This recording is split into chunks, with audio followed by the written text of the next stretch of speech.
Ok, bonsoir à tous. Est-ce que vous m'entendez bien?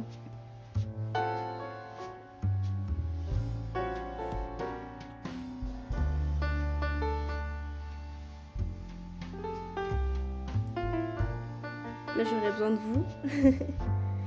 Vous m'entendez? C'est tout bon ou pas?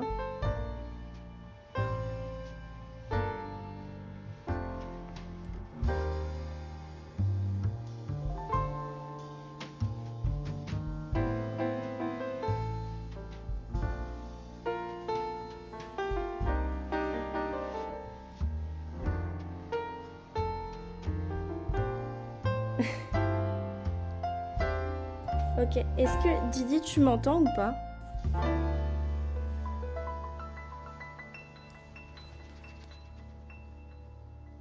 Nickel, merci. Eh bien, bonsoir à tous, j'espère que tout le monde va bien. Bienvenue sur la chaîne de l'association Webtoon Café ou le WAFé, la chaîne qui vous propose des espaces de libre-échange, de discussion et d'apprentissage autour du Webtoon francophone.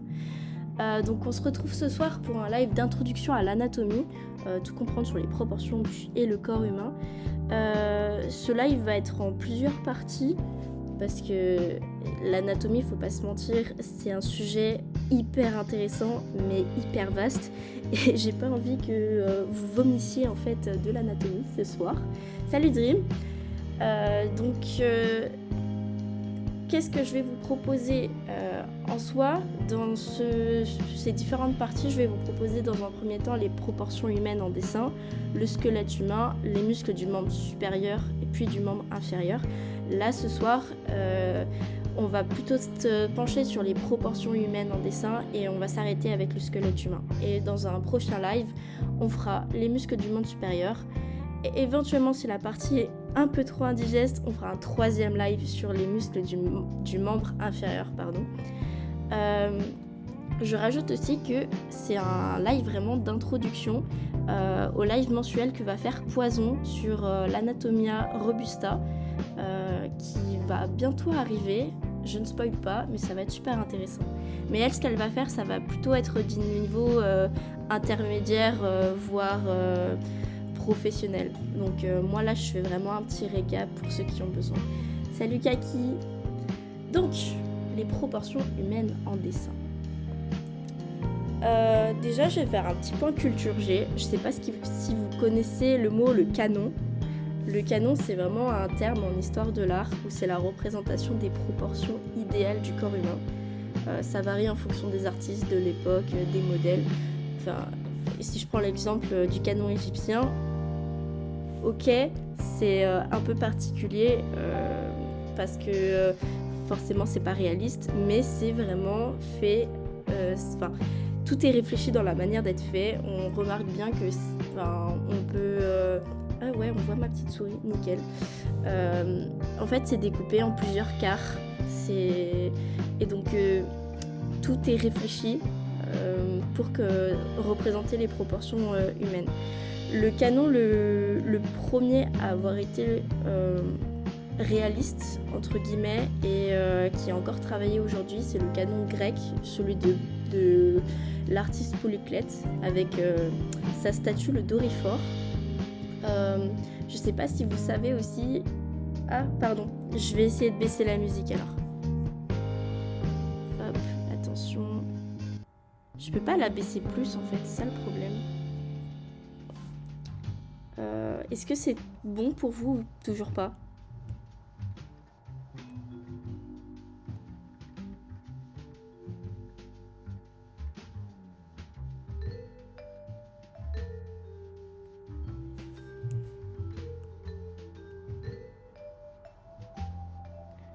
Ok.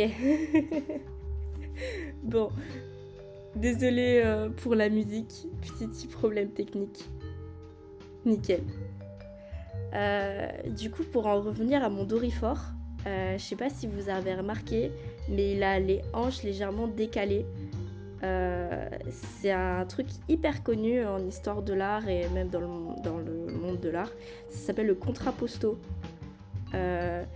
Et c'est le fait d'avoir le bassin incliné d'une certaine manière et les épaules inclinées d'une autre manière. Et Du coup, le contrapposto, c'est quelque chose d'hyper intéressant à travailler quand on fait des postures dynamiques. Parce que ça apporte vraiment du mouvement, du volume, du dynamisme. Et donc c'est Polyclète, le premier à l'avoir mis en œuvre. Donc, on le remercie. Donc ça, c'était mon petit point culture G. Donc il y a plusieurs canons anatomiques, il n'y en a pas un marqué dans le marbre, mais c'est vrai que celui qu'on travaille beaucoup, c'est Merci de Vinci avec l'homme de Vitruve. De Vitruve, pardon. Donc bien sûr, c'est pas Léonard de Vinci qui a inventé l'homme de Vitruve, il l'a juste illustré. C'est un ingénieur philosophe, je me rappelle plus du tout de son prénom, honte à moi. Mais du coup, c'est vraiment quelqu'un qui a théorisé ça à l'écrit et Léonard de Vinci l'a ensuite dessiné, illustré. Et donc c'est vraiment un texte qui explique que l'homme dans les proportions idéales rentre dans un carré et puis dans un cercle. Son amplitude, les bras tendus est égale à la hauteur de tout son corps, etc. Mais résultat, qu'est-ce qu'on peut en tirer ? C'est qu'un bras, c'est 3,5 fois la tête. Le tronc, c'est 3 fois la tête. Les épaules, c'est 2 fois la tête. Une main, c'est 1 fois la tête ou un peu moins. Un pied, c'est 1 fois l'avant-bras, soit un demi-bras. Une jambe, c'est 4 fois la tête. Et la longueur des bras tendus, ce que j'ai expliqué juste avant, c'est la hauteur du corps. Et donc, ce qui fait qu'on a une hauteur d'à peu près 7 têtes et demi. Donc là, c'est un peu le récap de ce que je disais juste avant, où les bras tendus, la longueur des bras tendus, c'est égal à la hauteur. Le visage, c'est à peu près la même chose que la main. Le pied, c'est l'avant-bras. Et là, du coup, vous avez un canon qui vous montre les différences entre les proportions d'un homme, d'une femme et d'un enfant. Pourquoi en fait je donne des repères comme ça, c'est que quand on fait du dessin, que ce soit d'observation ou qu'on crée un modèle de nous-mêmes, c'est hyper important d'avoir des repères et de comparer un peu tout.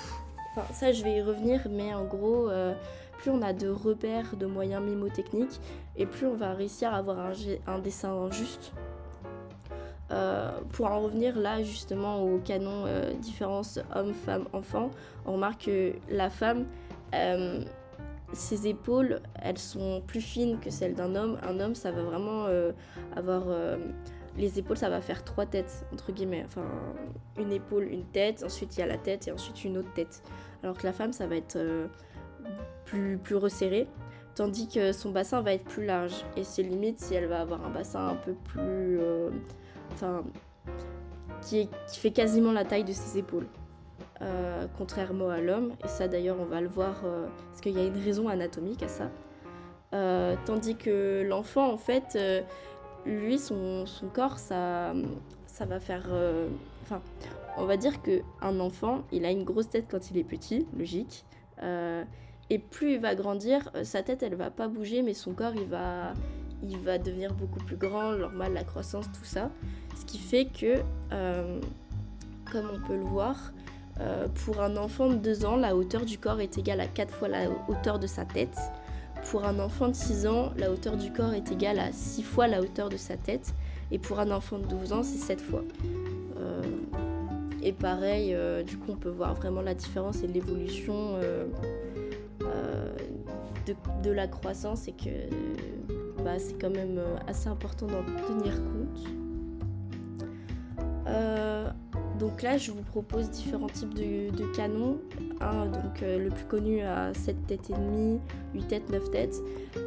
J'en parle parce que ça vous permet en fait d'avoir un peu une idée de comment changer... Là j'ai perdu mon mot. C'est pas l'anatomie, c'est la corpulence, voilà. La corpulence de votre modèle. Parce que en fait on a beau avoir des mesures très précises en fonction du modèle que vous allez dessiner ou que vous allez inventer, on va un petit peu jongler sur ces normes. Et donc le fait d'avoir plusieurs canons en tête, ça permet justement de créer soit des personnages plus dynamiques, qui peut être plus reconnaissable et plus vivant, ou même quand on dessine des modèles vivants d'observation, ça permet de comprendre leur anatomie, leur corpulence, etc. Donc là, je vais vous un peu faire un récap de comment dessiner un modèle. Déjà, dans un premier temps, il faut définir vraiment la hauteur. Que ce soit d'observation ou pas, ce que je peux conseiller dans un premier temps, c'est de faire un cadre. Littéralement, vous enfermez votre modèle dans une boîte. Vous faites vraiment un carré. Et ça vous permet de vous imposer... Enfin, prenez d'abord des bonnes mesures. Mais une fois que vous avez ces bonnes mesures, en fait, ça vous impose un cadre. Et ça vous permet d'avoir le repère de « Ok, ma tête, elle est là, mes pieds, ils arrivent forcément là, mes épaules sont ici. » De là, vous marquez le repère essentiel. Donc, les 7 têtes et demie, le marquage des aisselles, le marquage de la cage thoracique, le marquage du bassin, des genoux, après forcément des bras. Pareil, ce que je vous conseille, c'est de géométriser l'iforme le plus possible, en tout cas dans les débuts. Et après, en fait, on peut passer au détail. Mais oui, du coup, une fois que vous avez vos repères tout géométrisés, il y a un exercice qui est pas mal, c'est au départ, voilà.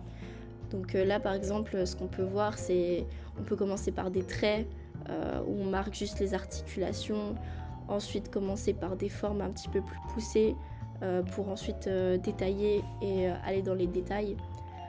Moi, on m'avait donné 2 astuces, c'était de soit commencer par la tête, soit commencer par le torse. Ce qui est bien de commencer par le torse, c'est qu'en fait, on a déjà un petit peu le dynamisme de la posture. Si par exemple, votre modèle est vraiment en mouvement, ça permet de vraiment faire comprendre le mouvement qu'on veut retranscrire. Après, j'avoue, je fais partie des personnes qui commencent par la tête, mais des fois ça peut être un peu plus trompeur. Si en fait, passer de l'étape des traits à autant de formes stylisées, il y a un exercice que je peux conseiller, c'est de commencer, mais de tout faire en carré rectangle. En fait, vraiment faire des formes hyper géométriques. Ça va... Bon, ok, le dessin va ressembler à un cube, un modèle un peu 3D, mais ça va vraiment vous permettre d'avoir une compréhension des volumes. C'est dommage, j'ai pas réussi à retrouver un modèle pour vous montrer, mais c'est super intéressant de travailler comme ça, parce que en fait votre cerveau il va acquérir cette notion de volume, de savoir qu'est-ce qui a le plus d'importance ou pas. Et par exemple, je sais pas si vous voyez ma petite flèche, non je crois pas, mais c'est pas grave.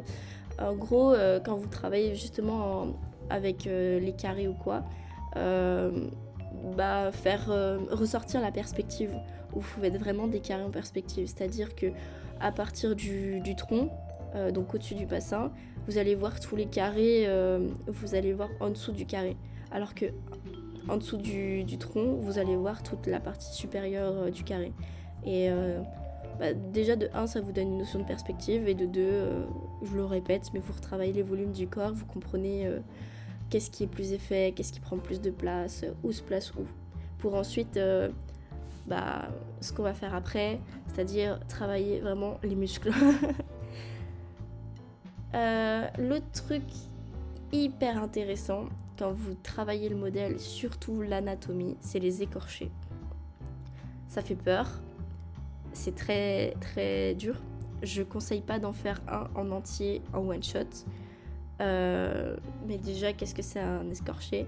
Un écorché, c'est une statue ou un dessin représentant une figure humaine ou un animal dont la peau a été enlevée de façon à bien faire ressortir les muscles, les veines, les articulations. Et ça permet vraiment une compréhension du corps, la compréhension des volumes du corps, et ça nous permet d'acquérir notamment une justesse de l'anatomie et indirectement une justesse du dessin. Donc vraiment l'écorché, c'est en fait on dessine un modèle vivant, donc d'observation ou via photo, ou même si on peut créer une pose, même si le hic, le fait de créer sa pose, c'est qu'en fait on n'est pas sûr d'avoir des proportions justes. Donc une fois qu'on a notre modèle tout bien dessiné, par-dessus on va recaler tous les muscles visibles, parce que les muscles non visibles... Attends, si l'écorché n'est plus vivant... Ah bah, théoriquement, si tu l'as dessiné et qu'il était en face de toi, il était vivant, mais j'avoue que sur le dessin, il fait pas très vivant. Mais du coup, ouais, c'est... ce qui est super avec l'écorché, c'est qu'on va travailler tous les muscles visibles, et donc tous les volumes que tu vois quand tu dessines un corps. Par exemple, allez, je vais vous sortir un petit peu ma science. Sur la cuisse, t'as un muscle qui s'appelle le sartorius. Il est tout petit. Vraiment, je pense que vous êtes en train de me dire mais qu'est-ce qu'elle me baragouine, mais en fait ce muscle là il te définit toute ta cuisse alors qu'il est tout petit, et le fait de en fait savoir son nom et savoir où le placer, ça vous donne vraiment des repères. Pareil, il y a un autre muscle, alors celui-là je me trompe toujours, je vais dire la moitié du nom, c'est le cléidomastoïcien. Voilà, c'est celui au niveau de ta jugulaire. Et celui-là, dès que tu le places, en fait, t'arrives à faire comprendre où regarde ton modèle et où se positionne ton torse. Donc, d'où le but de connaître en fait l'emplacement des muscles. Pas forcément leur nom, j'abuse un petit peu. Mais d'où en fait pourquoi est-ce que moi je vous parle de l'écorché, et notamment vous allez beaucoup le travailler avec Poison. Donc là, je vais vous montrer des écorchés que j'ai moi-même fait en cours. Donc déjà, vous pouvez voir le hic. Attends, sternocléidien mastoïdien, le nom complet, adresse Google. Merci Dream. C'est horrible, vraiment, celui-là, la fin, il bloque. Et du coup, là, ce que je me permets de vous montrer, ils sont globalement juste, mais il y a quand même beaucoup d'erreurs. Et ce qui est bien, c'est qu'en fait, ça permet vraiment de voir où est-ce qu'on a des bugs en anatomie. Moi, clairement, les avant-bras, je connais les muscles, mais je n'arrive pas à les placer correctement encore. Donc, je sais qu'il faut que je travaille ça. Ce qui est hyper intéressant aussi, c'est de capter que moi, j'ai dû le faire en moins de 2 heures. Et en fait, on remarque qu'un bon écorché bien fait, bien travaillé, et on comprend bien ce qu'on fait, c'est un écorché qu'on fait en plusieurs fois, pas en one shot, et on se pose bien et on prend le temps et on apprécie, parce qu'en fait quand on doit le faire en one shot, à la fin on vomit du muscle littéralement, et juste on place des trucs dans des trous, et au final nos muscles ils ont plus du tout la tête de muscle. Mais voilà, c'était le petit moment où je vous parle de mes cours. Donc là, c'est des écorchés référentiels, c'est-à-dire que je vous décompose un peu tout ce qu'on peut faire à partir du moment où on a un petit peu un modèle qu'on a dessiné. Donc là, c'est un torse. Forcément, ce que je vous proposais d'avant, c'était la géométrisation. Vous mettez tout dans des cubes. Après, du coup, là, ça parle de un petit peu modèle 3D, comprendre les muscles version 3D, comme si c'était une sculpture. Justement, la partie sculpture, donc la troisième en haut, elle me fait penser à la méthode des tâches, où en fait, c'est une technique qu'un de mes profs m'a appris. Quand on a du mal à voir les volumes et surtout à marquer les contrastes, en fait, il faut plisser les yeux. Je vous propose d'essayer de plisser les yeux. C'est le réflexe que je viens d'avoir. Et en fait, vous voyez des taches d'ombre Bah du coup, au lieu de voir des muscles, des formes, voyez des taches et placez vos taches.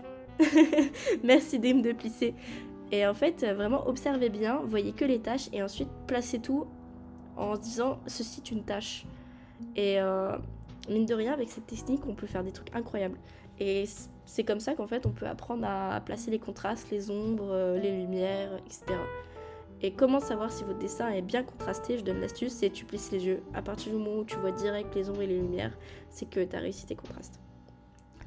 Pour en finir avec cette partie-là, bah forcément, là, vous avez votre torse, vous mettez vos muscles. Si vous êtes fort, vous arrivez à mettre une petite légende où vous mettez tous les noms des muscles.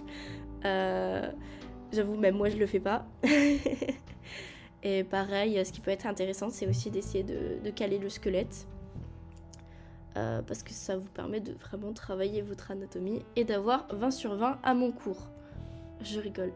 Donc là, je vous montre d'autres écorchés référentiels où, en fonction de votre mémoire, si elle est visuelle ou pas, travaillez vraiment en couleurs. Si vous avez plein de palettes de couleurs, je vous conseille une couleur par muscle, ça sera beaucoup plus simple. Et du coup, l'autre conseil que je peux donner, c'est travailler vraiment par partie. Donc comme moi, là, je vais vous faire un topo sur les muscles du membre supérieur. Le membre supérieur, pour expliquer, c'est donc le torse et les bras. Le membre inférieur, c'est les jambes et le bassin. Et donc travaillez vraiment par section. Ne faites pas tout le corps entier, sinon déjà de 1, votre mémoire, elle va être saturée. Et vous allez clairement surchauffer. Et c'est pas ce qu'on veut. Donc on va enfin rentrer dans le vif du sujet, le squelette humain. Est-ce que vous êtes prêts? Ouh loulou, trop de suspense. Donc je vais d'abord faire un petit topo sur les mouvements. Parce que ça, je pense pas que vous avez tous entendu parler de la pronation et de la supination. Je n'invente pas ces mots, ils existent vraiment. Donc la pronation, vous inquiétez pas, il va y avoir des schémas juste après. La pronation, c'est la position du membre supérieur, donc du bras, lorsque la paume de la main est tournée vers le sol et le pouce vers l'intérieur. C'est par exemple dans cette position que la main va pouvoir attraper quelque chose. Donc par exemple, je veux choper une pomme sur ma table, c'est tous les trucs comme ça. La supination, c'est la position du bras dès lors que la paume de la main est vers le haut et le pouce étant positionné vers l'extérieur. La supination désigne aussi le geste de rotation de l'avant-bras. Ensuite, flexion-extension, on les connaît, ça correspond généralement au mouvement vers l'avant ou vers l'arrière du corps, comme par exemple un hochement de tête. Flexion, c'est la diminution de l'angle entre les deux os. Hop là. L'abduction, c'est un mouvement qui écarte un membre d'un segment du membre du plan médian du corps, opposé à l'adduction. Donc l'adduction, c'est un mouvement qui rapproche de l'axe du corps. Et mes schémas pour vous expliquer, parce que je sais que c'est compliqué, juste des définitions. Donc là, vous voyez vraiment l'extension, la flexion. Je pense que ceux-là, on les connaît, je ne vais pas revenir dessus. L'abduction, c'est vraiment écarter son membre. Donc c'est par exemple, je tends mon bras, mais à la verticale. Ouais. Normalement, je ne me suis pas trompée. L'adduction, c'est je le ramène. Et la supination et la pronation, c'est en fait tout le jargon de la rotation du bras. La supination, la pronation, ça, c'est vraiment que pour le bras. La cheville le fait légèrement, mais c'est deux mouvements en fait très très spécifiques au bras. Parce que fallait bien qu'on trouve un terme à ce mouvement très particulier que fait notre bras. Hop, où là je vous remontre vraiment la supination, la pronation. Et d'ailleurs, petite anecdote que je pense que je vais redire si je n'oublie pas. Quand votre bras est en pronation, vous remarquez que vos os de l'avant-bras, enfin, c'est pas qu'ils se tordent, mais ils font une petite rotation en même temps et on dirait qu'ils s'entrecroisent. Et ouais, c'est magique, hein. Donc, allez, je vais vous faire peur. Sachez qu'on a 206 os dans notre corps humain. Ouais. En vrai, ça fait peur le chiffre, mais c'est surtout parce que tout est multiplié par 2. Donc le petit récap, c'est que on a 22 os au niveau du crâne. On a 6 chaînes ossiculaires, excusez-moi, j'ai du mal à le prononcer. Au niveau de la ceinture scapulaire et membre supérieur, on en a 64. Les 64, vous inquiétez pas, c'est à cause de la main. Juste la main. Donc on a un os hyoïde, c'est au niveau de la thyroïde, donc c'est la gorge. La cage thoracique, il y en a 25. Un là, ça fait beaucoup. Mais bon, à partir du moment où tu sais que t'as du côté côte, ça va. Et au niveau de la ceinture pelvienne et du membre inférieur, on en a 62. Pareil, à cause du pied. Donc, le squelette axial. Ouais, il faut savoir qu'en fait, le squelette peut être divisé en 2 parties. L'axial et l'appendiculaire. Attendez, je vérifie. Ouais, j'ai bien prononcé. Donc, le squelette axial, c'est vraiment... ça comprend tous les os situés le long de l'axe longitudinal du corps. Donc ça va être la cage thoracique, le rachis, soit la colonne vertébrale, et le crâne. Donc avec le squelette laryngé, donc c'est l'os thyroïde. Juste au niveau... Attends, non, je me suis trompée. L'os hyoïde, au niveau de la thyroïde, excusez-moi. Donc, les os du crâne. Donc t'as l'os crânien et le squelette facial. Là, j'ai pas besoin de détailler plus. On va voir les détails maintenant. Ça fait peur. Rassurez-vous, il n'y a pas besoin de connaître. Je vais dire vraiment ceux qui sont importants. Pour le squelette facial, le plus important, je dirais que c'est la mandibule. C'est quand même la mâchoire. Attendez-moi. Excusez-moi, j'ai besoin de me moucher. C'est bon, je suis relâ. Du coup, ouais. Le plus important, c'est vraiment la mandibule. Je regarde un petit peu s'il y en a d'autres. Mais non, si je dois vous faire un petit point, le zygomatique, le nasal, c'est tout ce qui est vraiment calé au niveau du nez. Ça me fait penser vraiment... quand vous êtes enrhumé, en fait, c'est tout ça qui est bloqué, MDR. Après, pour les os crâniens, moi je dis que c'est quand même assez intéressant de les connaître. Surtout le frontal, l'occipital, le temporal et le pariétal. Le sphénoïde un petit peu moins et l'ethmoïde, ouais non, t'inquiète. Mais du coup, non, je pensais que j'avais un autre truc. Donc vraiment le frontal, je pense que vous avez capté, il est devant. L'occipital, il est sur le côté. Le pariétal, il est juste au-dessus. Et non, l'occipital est derrière, par exemple. Et le temporal est sur le côté. Ensuite, je passe au rachis. La rachis, c'est le terme pour parler de la colonne vertébrale. La colonne vertébrale, elle est divisée en 3 parties. Les vertèbres, le sacrum et le coccyx. Ça, pas besoin de détailler plus. Mais il faut savoir que du coup, on a plusieurs types de vertèbres. Ça, logique. Oh, je pensais que je les avais mises. Donc, notre colonne vertébrale, c'est vraiment une colonne qui est flexible. Elle est formée d'une série de 24 vertèbres, ainsi que du sacrum et du coccyx. La colonne vertébrale, elle s'étire vraiment de la base du crâne jusqu'au pelvis. Elle est segmentée de 3 parties. Donc, le rachis cervical, de C1 à C7. Je sais pas si je vous parle chinois, mais en gros... tous les vertèbres sont nommés avec des numéros et une lettre. Donc la lettre, quand je vous parle de vertèbres cervicales, ça va être la lettre C. Après, il va y avoir les vertèbres thoraciques, ça va être la lettre T. Et ensuite, il va y avoir les vertèbres lombaires, la lettre L. Du coup, pour les vertèbres cervicales, il y en a 7. Les vertèbres thoraciques, il y en a 12. Et les vertèbres lombaires, il y en a 5, auxquelles s'ajoute le rachis sacré, donc le sacrum, avec le coccyx. Et donc là, il y a un petit schéma des 3 parties de la colonne vertébrale. Donc c'est tout pour le squelette axial. Là, on passe au squelette appendiculaire. Donc, à contrario du squelette axial, là, ça regroupe tous les os composant les membres inférieurs et supérieurs, ainsi que la ceinture scapulaire et pelvienne.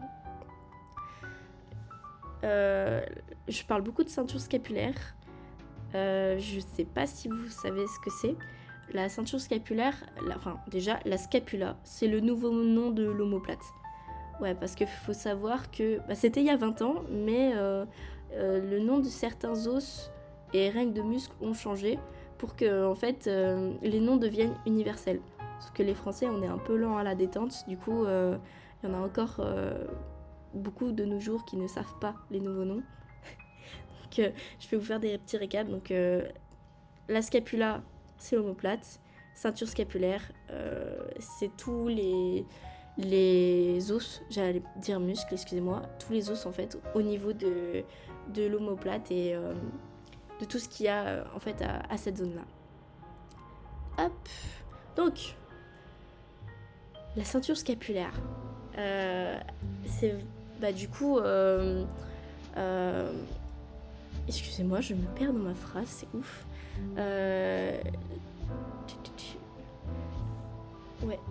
En gros, c'est vraiment la scapula, donc anciennement l'omoplate, avec la clavicule, qui est en fait directement reliée à l'humérus, donc l'os du bras. Donc, d'une part, elle est reliée à l'humérus, l'os du bras, et d'une autre part, elle est reliée au sternum, donc devant la cage thoracique. Et ça fait vraiment en fait comme une enveloppe. Du coup, ça permet tout le mouvement du bras, une partie du mouvement du dos. Ouais. Et en fait, ce qui est hyper intéressant, c'est que les clavicules, l'os dessiné en rouge, c'est un marquage hyper important en anatomie, comme vous pouvez le voir. Pareil pour la scapula. C'est-à-dire que ils sont visibles sur les modèles. Et dès que vous les placez, ça permet directement de comprendre la torsion du torse. Tout de suite, on comprend dans quelle direction vont les épaules, ça dynamise le mouvement. Et la scapula, c'est de même, mais ce qui est plus intéressant de le marquer, c'est si vous faites des écorchés, en fait, il y a énormément de muscles qui s'accrochent dessus. La ceinture scapulaire, c'est un amas d'os, si je peux dire ça, où plein de muscles vont s'accrocher. C'est vraiment le regroupement idéal, dont le fait que le marquage est hyper important quand vous faites un écorché. Donc après, les os du membre supérieur, je me disais bien qu'il manquait quelque chose. Il manquait la cage thoracique, mais je sais pas où. D'accord. Je crois que j'ai eu un bug, mais c'est pas grave. Donc la cage thoracique, elle est formée par les côtes et le sternum.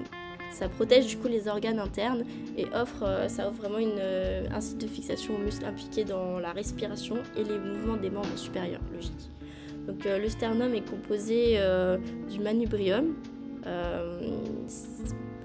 du corps du sternum et du processus xiphoïde. Bon, ça c'est pas très important, mais c'est pour dire que le sternum il est fait en 3 parties. Salut Mégu. Les côtes. Il y a des côtes qui sont appelées des vraies côtes et d'autres qui sont appelées des fausses côtes. Je vais vous montrer sur le squelette ici. Pourquoi est-ce qu'on appelle des vraies côtes ? C'est parce qu'en fait elles sont directement reliées au sternum, alors qu'il y en a qui sont en fait flottantes, elles ne touchent plus le sternum, donc on les appelle les fausses côtes. Et ce qui est aussi intéressant de savoir, c'est que ce qui relie les côtes au sternum, c'est que du cartilage. Voilà. Non, j'ai pas noté ça. Mais bref, se rappeler qu'il y a 1 à 7 côtes et 1 à 7 côtes qui sont appelées des vraies côtes et 8 à 12 qui sont considérées comme des fausses côtes. Parce que justement, en fonction de comment elles sont reliées au sternum. Ce qui fait que...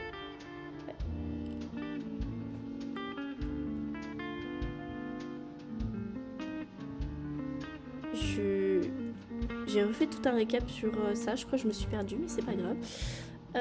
Donc, là, on part sur le membre supérieur, donc le bras et l'avant-bras. Ouais. Donc,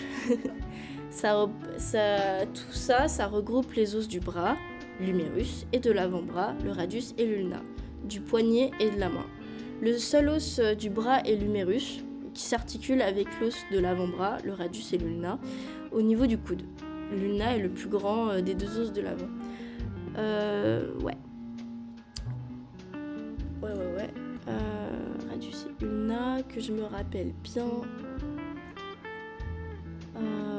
Ouais, du coup ça c'est bon.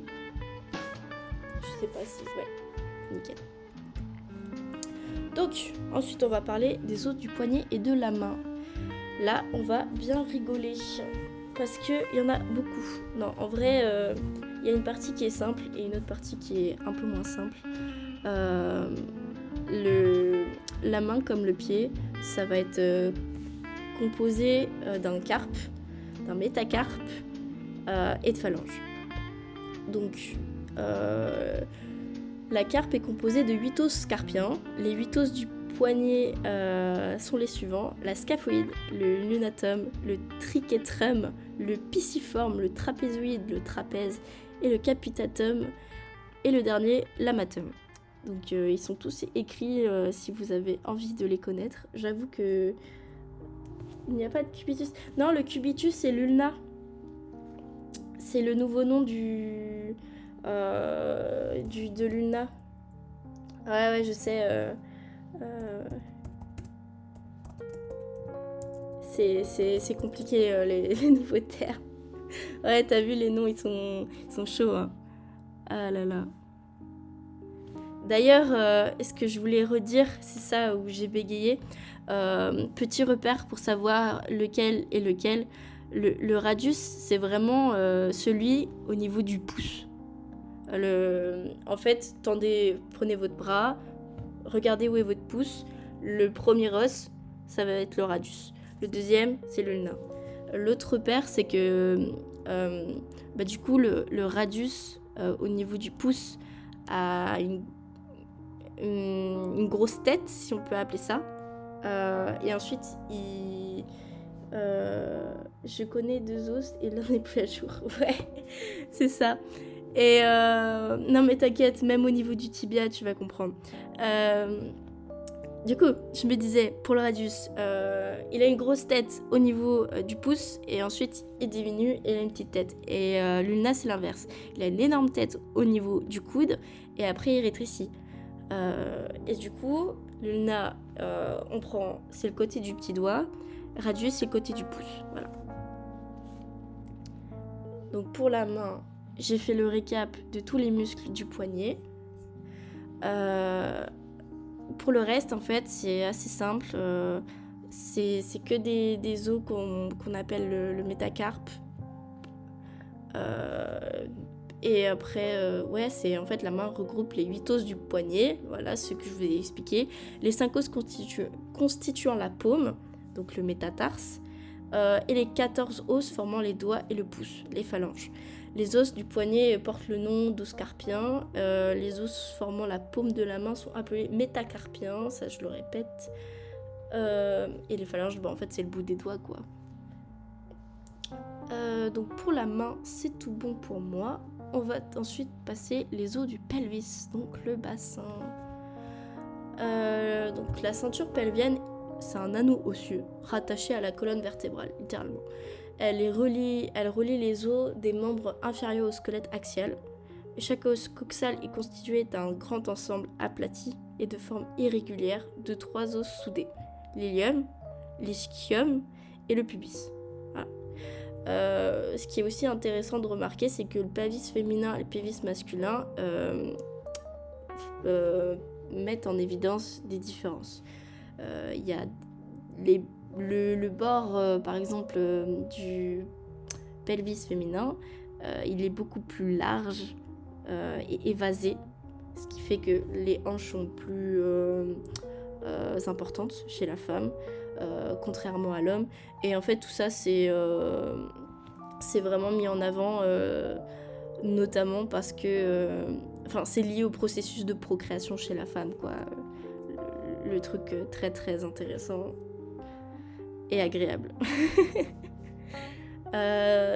Donc, pour ce qui est un petit peu intéressant de faire en marquage avec les os du pelvis, c'est déjà de le simplifier, de comprendre sa dynamisme en le simplifiant, mais c'est surtout en fait de réussir à le marquer et de comprendre pour mettre en avant le contrapposto, le dynamisme et le mouvement des poses, etc. Donc les os du membre inférieur. Donc ça c'est de la jambe. Donc les membres inférieurs sont composés des os de la cuisse, de la jambe et du pied. Voilà, ça c'est simple. Donc le fémur est le seul os de la cuisse. Celui-là c'est beau, il n'a pas changé de nom. Il s'articule avec les deux os de la jambe, le tibia, le plus long, et la fibula, le plus petit. Je crois que c'est la fibula qui a changé de nom. J'avoue que je me rappelle plus du tout de l'autre nom. Et du coup, les os de la cuisse et de la jambe s'articulent au niveau du genou, protégés et supportés par la patella. Ah, la patella. De base, ça s'appelle la rotule. Mais du coup, c'est la patella maintenant. Ça non plus, je sais pas pourquoi, mais du coup, maintenant, c'est la patella. Et du coup, cette patella, elle soutient le tendon du quadriceps. En fait, elle aide vraiment au mouvement et aux autres muscles. Quand on cherche généralement un schéma de la patella, elle est toujours liée à un tendon, c'est le quadri.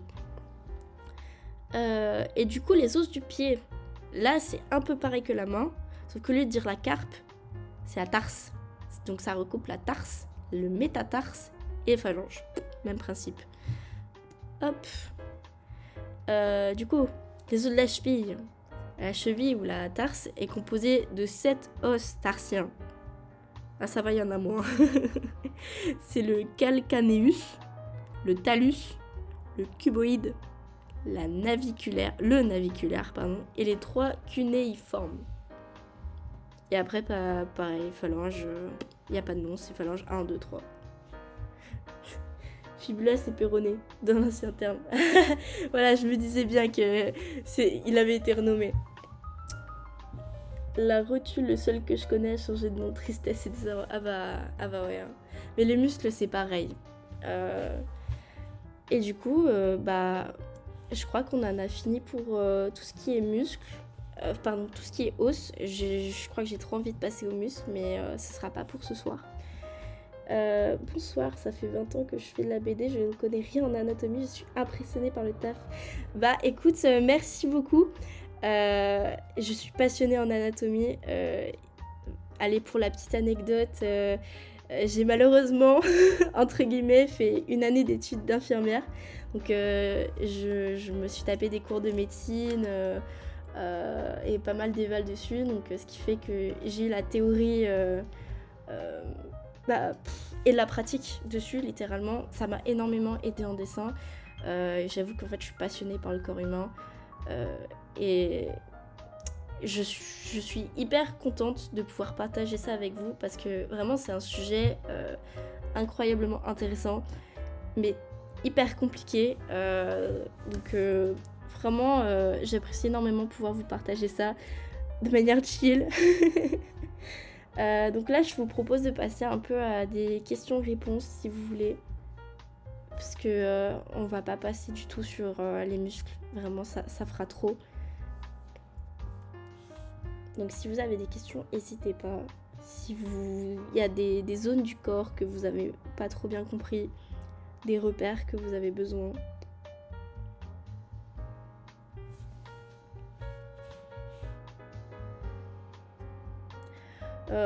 Écoutez, ce que je peux terminer à dire... ce que je peux donner comme conseil,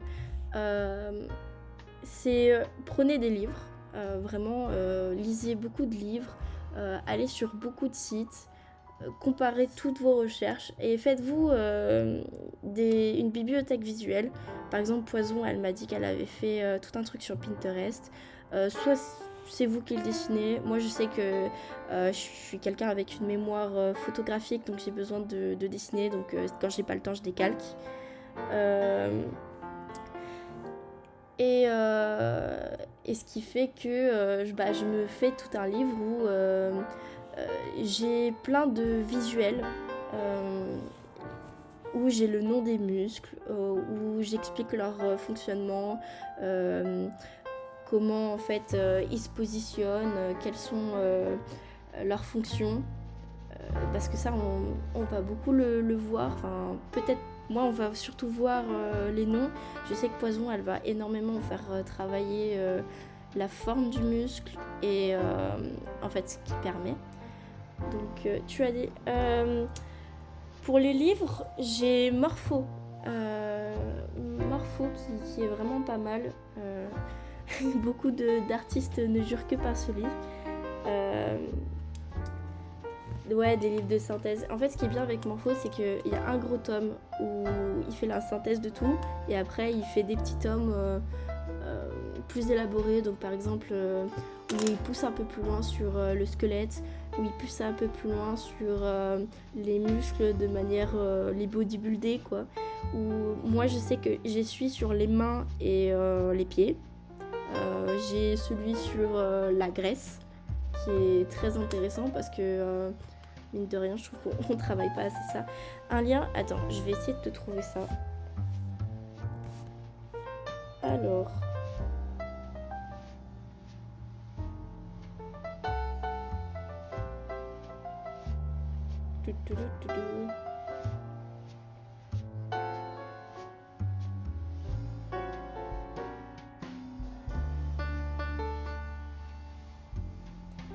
Ça arrive. C'est un peu compliqué pour moi là de trouver le lien.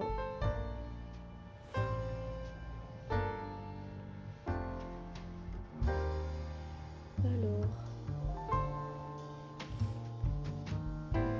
Bon. J'ai pas pu faire mieux que vous trouver un lien Amazon. Mais voilà. Sinon, je peux également vous partager tous les liens que je me suis servi pour vraiment faire le PowerPoint. Là pour le moment. Alors, hop là. Ouais, il y a beaucoup de dérivés, c'est ça qui est super intéressant avec Morpho, c'est que t'as une première base, donc le livre est très robuste, mais après il fait un peu tout, quoi. Hop, là je partage un petit peu les liens, je partage mes sources. Donc vraiment, n'hésitez pas à chercher beaucoup de sites, beaucoup de vidéos, tout mettre en relation, tout comparer. C'est à force de radoter, de refaire, de réessayer et de se tromper aussi beaucoup qu'en fait on s'améliore. Hop. Et c'est le dernier lien pour moi. Donc voilà. Donc le prochain live, la partie 2, ce sera en décembre. Vous aurez très rapidement les informations. Si c'est tout bon pour vous, je pense que... Enfin, il n'y a pas d'autres questions, c'est tout bon ou...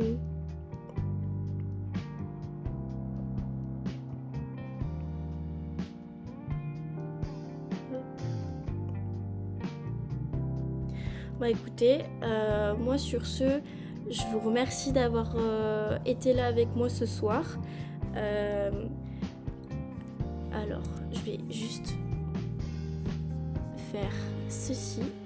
Hop là. Donc, encore une fois, merci de la part de tout le Webtoon Café. Si vous voulez plus d'infos, être vraiment à jour, je vous conseille vivement de suivre toutes les news sur Instagram, sur la chaîne du Webtoon Café. Merci d'avoir assisté à ce live, d'avoir participé et d'être resté en ma compagnie. Donc je fais un petit récap sur qu'est-ce que c'est le Webtoon Café quand même. C'est une association à but non lucratif qui, une fois que vous accédez à l'association, vous pouvez participer à un Discord communautaire. Excusez-moi, je mange mes mots. Et justement, en fait, participer à une communauté de discussion chill et tout. Je vous partage le lien. Hop, si vous avez des questions, tout y est dessus. Pour les annonces à venir, le prochain live, ma partie 2, bon, du coup le prochain live pour moi, ma partie 2, ce sera en décembre. Il y aura sûrement un live dans pas longtemps, que je regarde ça. Et si, le plus important, c'est de savoir qu'on est à la Japan Touch Lyon, qui sera le 2 décembre, donc n'hésitez pas. Et restez avec moi juste pour que je vous dise le prochain live. Hop, hop.